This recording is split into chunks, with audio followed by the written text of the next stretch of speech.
Welcome to another presentation from the CV Academics Foundation, home of the AMP Honors Program.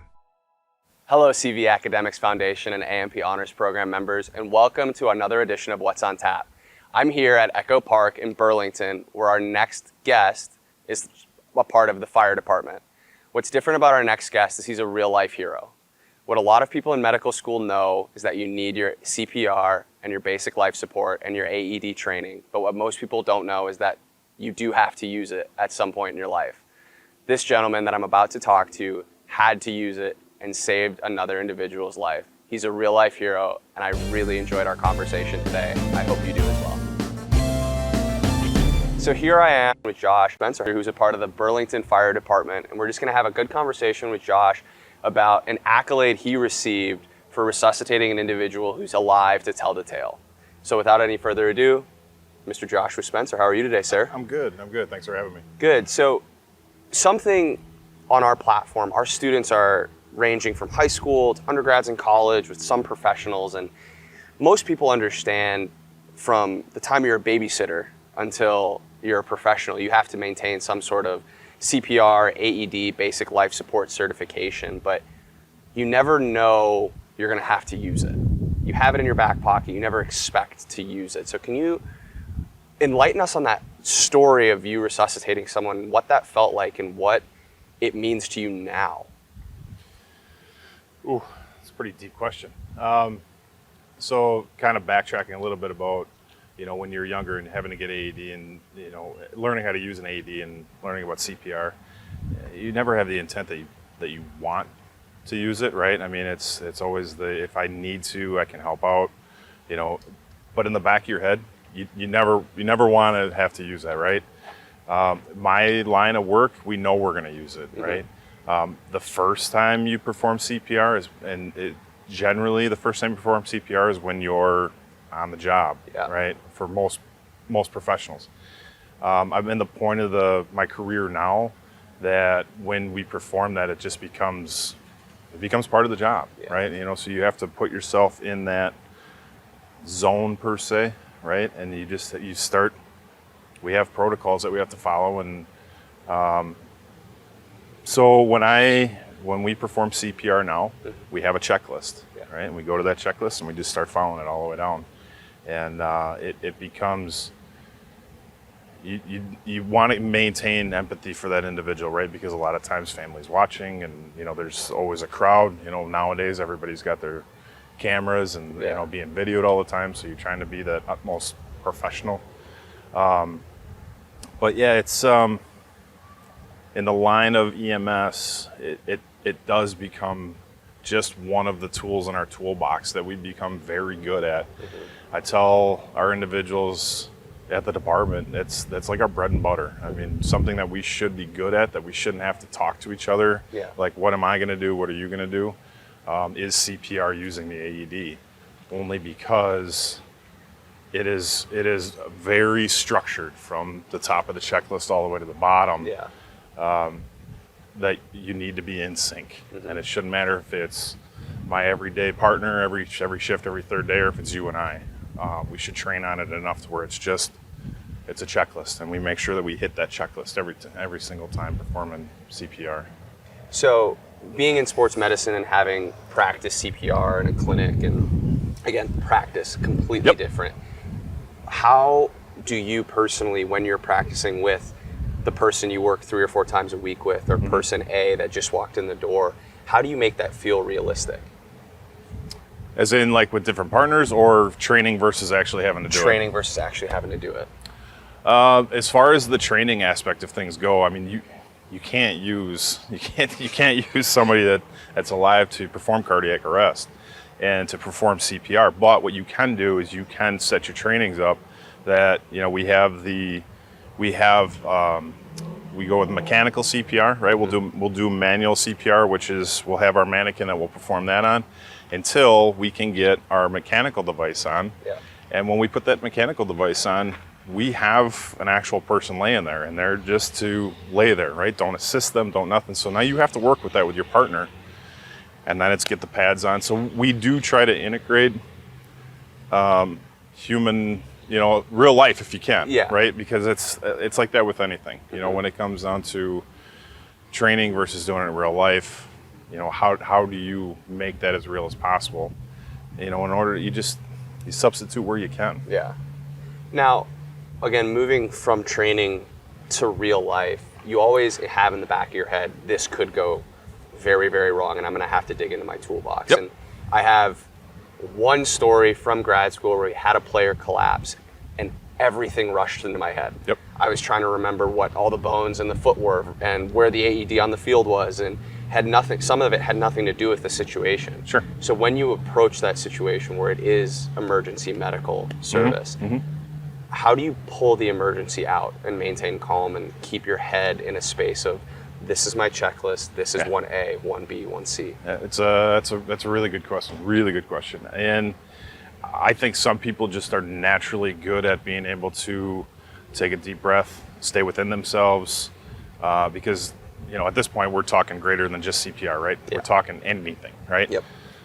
So I think sometimes some things you can't teach. Yeah. Some things you will learn as you progress. The more you do it, okay, I've seen this before. I know this is what we need to do. It tends to be that the first time you see something, everything rushes into your head. Like, okay, do I need this? No. And it's the check in, check out, right? Do I need this? No, I don't need that. All right, moving on to the next thing. The more you do it, repetition, right? And the more you do it, then you can walk into something with confidence, knowing what you're going to do. All right, I've done this before. So life experience, repetition, good training. I mean, that's where individuals that don't just have that knack. Some people say I have that knack. I don't know.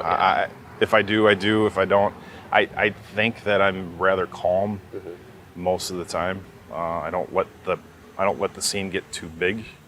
You try to just stay within yourself. Yeah. So, but yeah, life experience, repetition, and training are key. And just kind of bouncing off of that term, life experience. Yeah. Something that most people, God willing, will never have is the experience of saving a life. And by no means, we had a conversation off camera, and by no means were you pompous about it. You didn't brag about it, but what does that feel like? What is, when you think about that, and it's not like you're holding on to it like a badge of honor, but you are someone's hero. Goosebumps. See that? You get goosebumps. It's you gave somebody another opportunity. Really, is what it comes down to. I don't look for the accolade. That's not why we get in this line of work. At least most of us. Yeah. It wasn't just me. We had a team there. It was my partner included. If it wasn't for my partner taking care of the airway, he did his job. I did my job as far as the AED goes. We had another department that came in that assisted us. We had the police department that came in. All in all, we had, 8 to 10 individuals that were assisting on that call. Yeah. And it was collectively, right? If we're missing one person, the outcome probably changes. Yeah. So it comes down to everybody just working fluently. But how it feels, it's a pretty incredible feeling. I'm not gonna lie. Yeah. To know that an individual gets to go home and see their loved ones, or their loved ones, get to have another conversation, with that individual. It's pretty incredible. To put it into words is really tough. It's goosebumps. It is. That's exactly what it is. I don't know. I really don't think about that aspect of it. Yeah. I don't think about, I'm going to save this guy so that I can get myself a plaque or a pin or whatever. It's not what I think about while I do it. I think about putting every ounce of knowledge and effort I have into somebody so that they can see their family again. That's what drives me to do it. That's awesome. What keeps you coming back to being a firefighter day in and day out? You're not working an easy job. You've got 3 kids. You're probably not working the easiest hours every day. No, no. But what brings you back? I think it's the people. Okay. It's my kids asking me questions every day I come home. Okay. It's the love for EMS. I love being a firefighter. Right. When I first started, going on my 20th year, I started as a volunteer, and that's all I did was fire, right? I was a big fire buff. I enjoyed it. I loved it. And then as things evolved and full-time employment came about, I needed to really embrace EMS. And EMS was a whole new adventure for me. It was a whole new avenue. It was, it's a puzzle that you're always trying to figure out, right? Yeah. As we go, the sirens are going right now. I mean, it just. Which truck is that? Is that the big truck or? That one, that's our other ladder truck that's Gotcha. going out. Or that's another ambulance that's coming, actually, probably from out of town. But it's the adrenaline, right? Yeah. See, there they go. So my guess is we probably have another call going on right now, and then we work with other area departments that come in and they'll cover calls for us if we don't have the staffing to cover it. But that's right there is what drives me to keep going, right? Is to give back to the community. You get the smile, you get when you walk in the door and that relief, right? They're like, oh, somebody's here. That's what keeps me coming back. And my kids watching me go to school later in life, and my son now being 17, wanting to do what I do. I mean, you want to talk about something that really makes you feel good about what you do is when your son says, I want to be just like you. And I said that to my dad when I was his age. Yeah. And my dad had a great career. My dad had the coolest job. I ended up working with him for 15 years. But he looked at me. He's like, "No, you don't. No, you don't." And I said the same thing to my son. And he's like, "I want to do what you do." He's like, and I'm like, "No, you don't." And I've watched him take care of his little sisters. Yeah. And he's got it. He has that knack. He has that calmness about him. The higher the pressure, the calmer he gets. Yeah. So it's pretty cool to see, So he's going to be going into the EMS side of things here in the next couple of years, along with the fire, and it's pretty special to see. But yeah, that's what keeps me coming back. That, and I love it. Yeah. I love doing it. I've been doing it full time now for six years as of Monday. Happy anniversary. Well, thank you. And I haven't worked in 6 years. I haven't. I mean, I work with the biggest toys and the coolest people and the most exciting job in the world, and I wouldn't change anything. I mean, it's crazy to think about. I mean, from my perspective, it's one of the first questions you ask a young kid is, what do you want to be when you grow up? And some of them say firefighter, and they never end up getting to be a firefighter. Right. But you saying, I get to play with the biggest toys, I get to be with my friends all day, every day. Like, you are the embodiment of that 6-year-old dream. Yeah. And just hearing you talk about it is exciting. Yeah. Like, I'm getting goosebumps for you. That's amazing. Yeah, no, it is. It's something special and on top of it, the icing on the cake to me is that I get to do it in my hometown. I was born and raised here. We don't have a lot of staffing with our fire department, so it's rather difficult to get a job in with our department. We don't have 100 full-timers, we have 8. Yeah. So to be one of those individuals is really, really special to me. And that also helps going on calls. A lot of people in this town. I mean, it's something really special when you can walk in and be on a first name basis right away with a patient and they're already at ease and they feel better when you walk through the door. Yeah. And that's another driving force to make sure that I stay on top of my game is I'm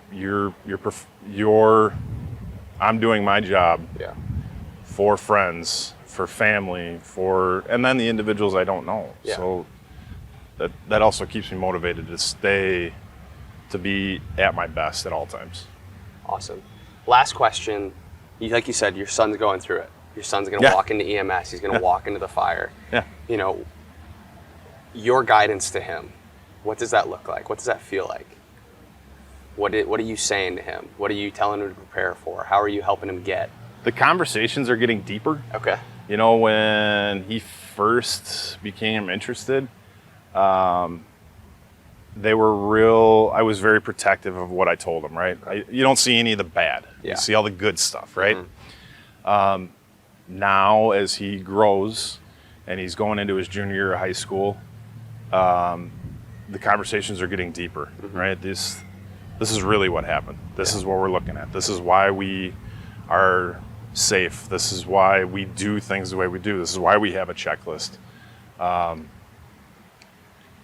it's just a much deeper conversation, and then I do give him a little bit of the dark side of this is really what you're going to get into. I don't want to hide anything from him, and I think he's receptive to that. I think it's helping him grow as an individual, and I don't want him to be surprised by anything. Yeah, you know, and he still has the excitement for it. Yeah, which leads me into I think he's going to do fantastic at this job.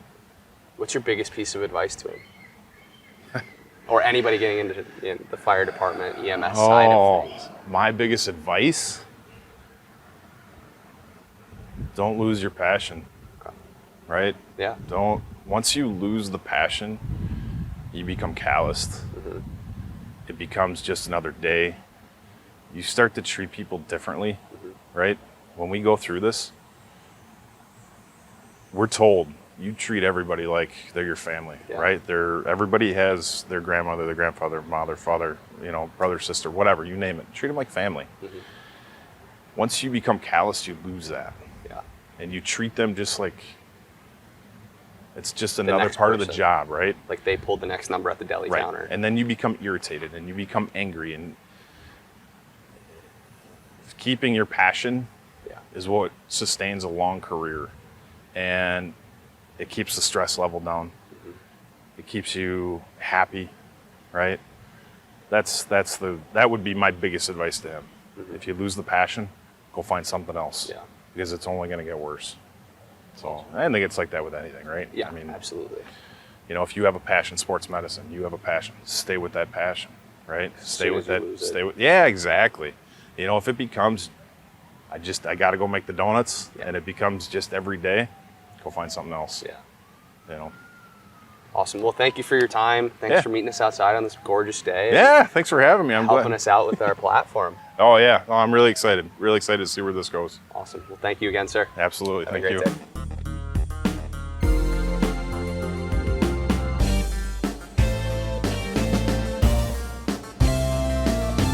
This has been a presentation of the CV Academics Foundation, home of the AMP Honors Program.